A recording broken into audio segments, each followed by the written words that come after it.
Okay, so we are going to be approaching the business cycle in a very different way, and we're going to be doing this through a visual animation. The business cycle is a recurrent fluctuating levels of a country's economy over time.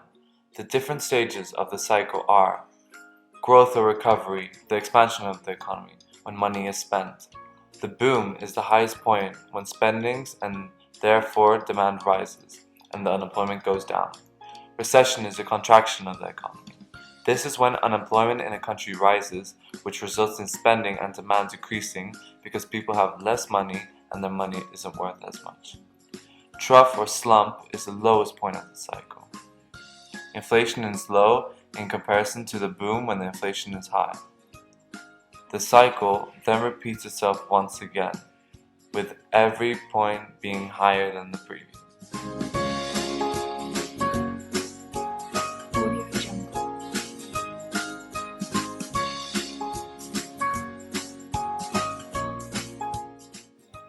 As you can see on the graph, a fluctuating line is the actual output of an economy, and the sloped straight line is the potential output line. This is the level at which an economy could potentially be at and is calculated from the country's economic situation. The negative output gap is everything negative to the potential output line. It indicates an economy producing below its trend and where unemployment is a problem.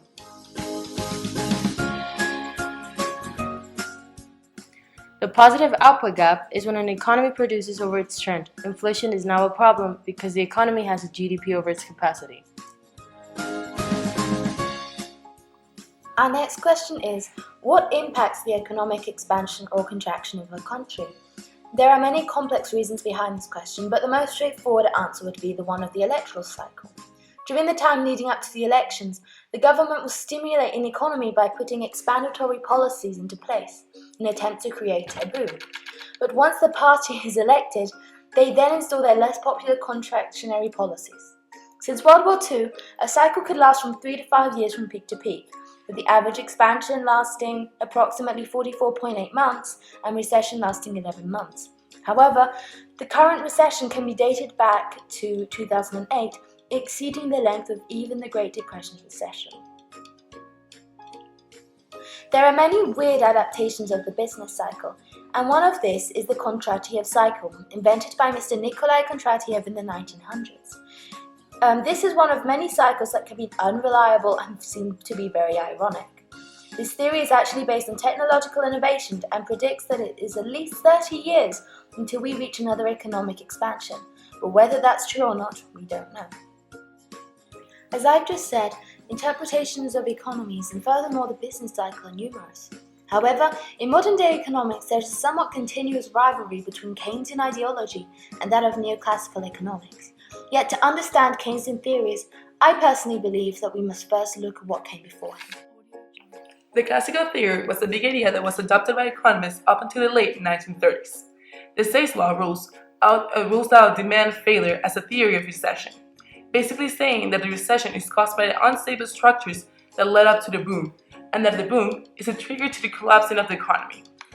If parts of its wall were uncontrolled and fragile, it brought instability to the whole economy, finally bringing it into recession. John Maynard Keynes goes against this theory.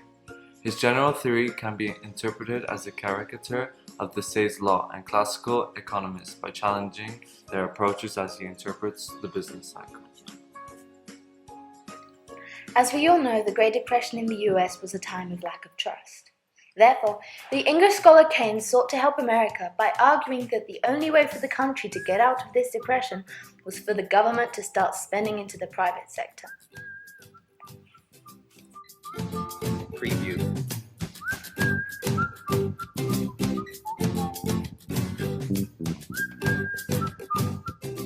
In an attempt to make demand in goods and services rise by boosting all this money into the economy. Even though this is only a short-term resolution, his plan can be called a success, for after a period of time, the economy was brought back together.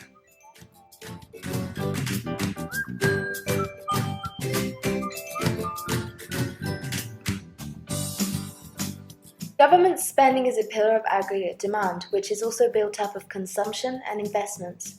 Government spending results in aggregate demand curve shifting right, which results in an increase of the overall GDP for a period of time.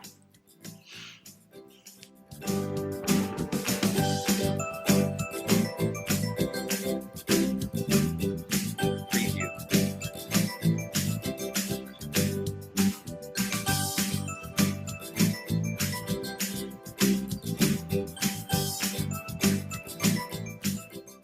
In conclusion, Keynes wanted to steer markets, aggregate demand. He wanted to get the money flowing in the economy. For the government to spend, government intervention wants a more central planned economy, and states most importantly that overproduction is a possible cause to recession. This is when there is too much being produced in comparison to the demand there is at the time. The bull and bear trends or the animal spirit is the human emotion that drives the consumer's confidence. It's our instinct to buy or spend.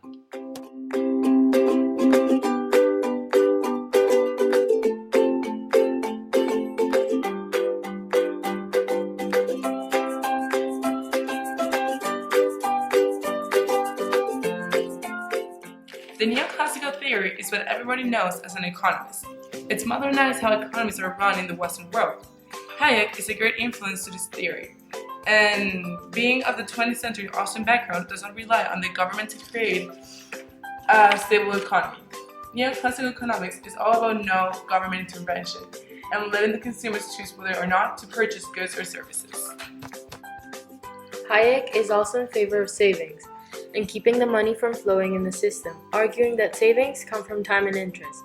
He predicts that all the spending is going to eventually lead to a downfall, and doing what you want with your money will get you less in debt.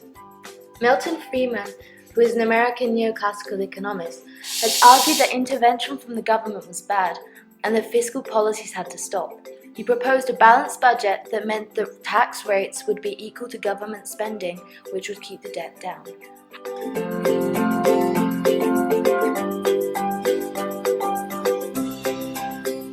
Hayek's ambitions were the following. He wanted to set the market free, meaning that a free market should be introduced. He wanted the population to keep money to themselves, reducing the debt. That savings come from time and interest. Malinvestments wreck the economy. A boom starts with the expansion of credit.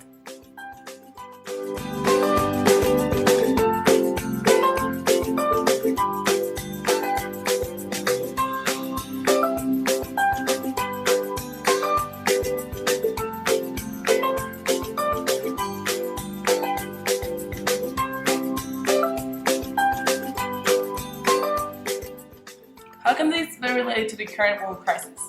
Taking into account that the GDP of many rich countries, such as the EU countries, is still below its pre-crisis level, there isn't a right or wrong answer to the two theories we've just seen. They both interpret different things and are valid for different reasons.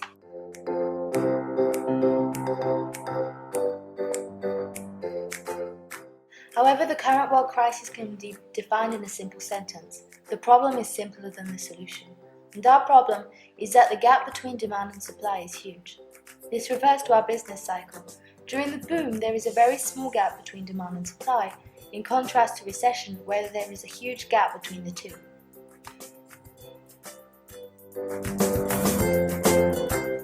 This relates to our Keynesian economic theory, stating that overproduction can cause the recession, because there is just not enough demand and people continue producing. The most common thing to hear is, oh, the crisis was caused by unreliable borrowers not paying back their debts. Yes, this is true, but it's still part of a bigger issue.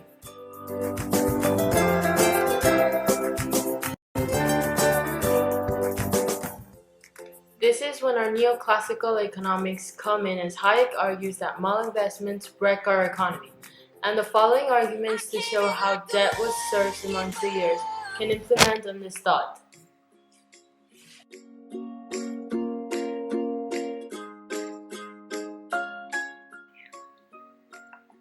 Some people say that it was the finances themselves who were to blame. Risky mortgage lending was happening in the US. Loans were given to unreliable and poor people who had bad credit histories. These loans were pulled together to mask them up, bringing America to suffer a house price down in 2006. This had a big impact on the financial system. It is now hard to sell assets to investment banks because the supposedly safe collateralized debt obligations, in other words CDOs, were turning out to be unworthy.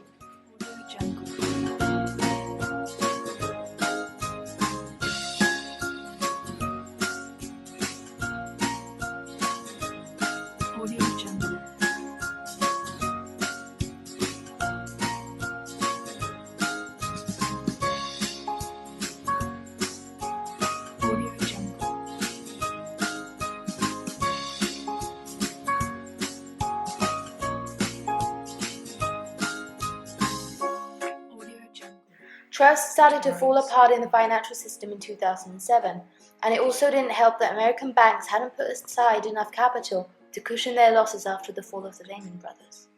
Others said that it was the central banks and their regulators who are to blame for they were the ones who tolerated these finances to be so off track. Some people argue that they didn't act correctly upon the economic imbalances and didn't manage to foresee the problems linked with the financial institutions. Once more, the collapse of the Lehman Brothers caused a plummet in trust between the markets.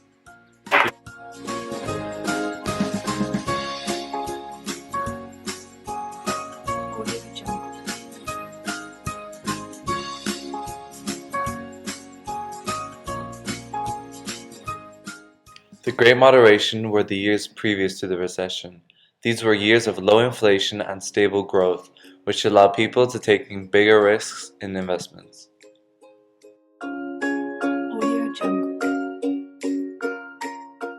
European banks themselves used funds borrowed from the American market to buy Dutch investments before the crisis. There was also an inequality in the European Union in terms of different fiscal policies that were used, allowing some northern countries to be stronger than the southern ones, even though they share the same currency.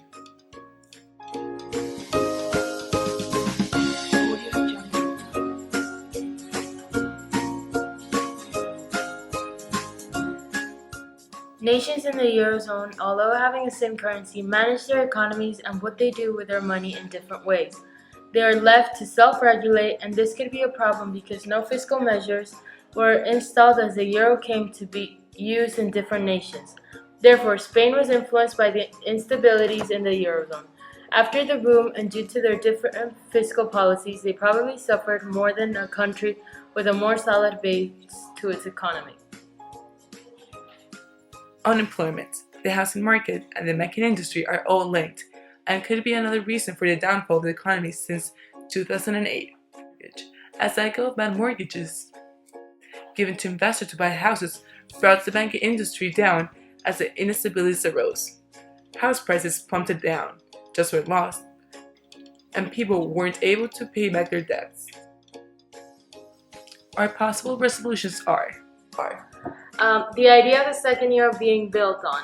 In this approach, the Eurozone would create another common currency alongside the euro that would support a struggling country's transition from the euro to the new currency, and then possibly back to the euro. Supporters contend that allowing struggling economies to abandon the euro for a new debt euro might lessen the pain for the banks and the ECB and prevent the euro from depreciating rapidly.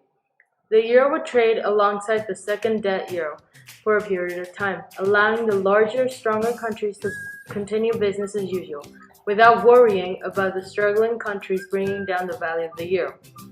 The plan is that once they recovered, they would go back to the euro. This plan is said to be infeasible because it has got to be improved in the sense that the countries that come back to the euro don't fall back to where they were before. Maybe Germany's structure could serve as an outline. However, the idea of the second euro is very unlikely and an unreliable solution due to the numerous factors that are coming in the way, such as Germany not wanting to be a structure for these weak economies, or the chance that these countries will not be accepted back into the euro.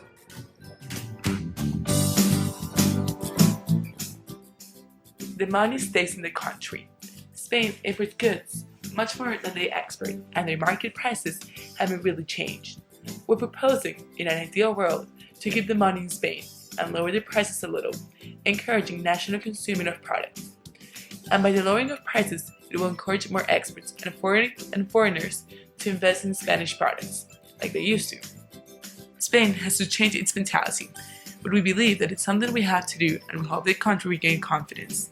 We thought of mixing these two ideas, the Eurozone, plus encouraging experts and national consuming of products.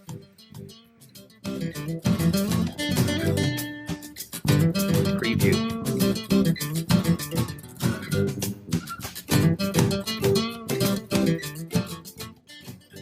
This leads us to our conclusion, basically saying that theoretically on paper you could resolve a crisis, but it doesn't really mean you can physically do it, because after all, the problem is much simpler than the solution.